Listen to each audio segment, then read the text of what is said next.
लाहौर केला की बरकी में मदरसे के उस्ताद की मुबैना तशद्दुद से बच्चा जहाँ बहक हो गया। पुलिस ने मुकदमा दर्ज कर लिया।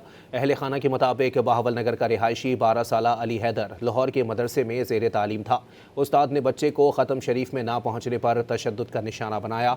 अली हैदर 8 रोज़ तक ज़िंदगी और मौत की कशमकश में रहा। बच्चे के लवाहिकीन ने मज़ीद बताया कि करीबुल मर्ग बच्चे को उस्ताद ग़ुलाम रसूल ने बस में लिटाकर वालिद को इत्तला दी। कारी के मुबैना तशद्दुद से बच्चे के हाथ और टांगें टूट गईं। उधर पुलिस हुकाम के मुताबिक मदरसे में मुबैना तशद्दुद के फौरी बाद अहल खाना ने पुलिस को वाक़ये की इत्तला नहीं दी।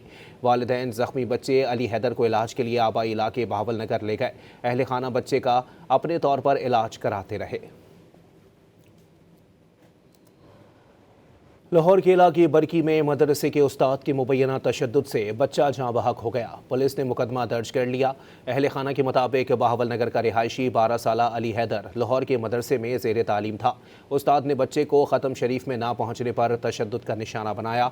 अली हैदर 8 रोज़ तक ज़िंदगी और मौत की कशमकश में रहा। बच्चे के लवाहिकीन ने मज़ीद बताया कि करीबुल मर्ग बच्चे को उस्ताद ग़ुलाम रसूल ने बस में लिटाकर वालिद को इत्तला दी। कारी के मुबैना तशद्दुद से बच्चे के हाथ और टांगें टूट गईं। उधर पुलिस हुकाम के मुताबिक मदरसे में मुबैना तशद्दुद के फौरी बाद अहल खाना ने पुलिस को वाक़ये की इत्तला नहीं दी। वालिदैन ज़ख्मी बच्चे अली हैदर को इलाज के लिए आबाई इलाके बहावल नगर ले गए। अहल खाना बच्चे का अपने तौर पर इलाज कराते रहे।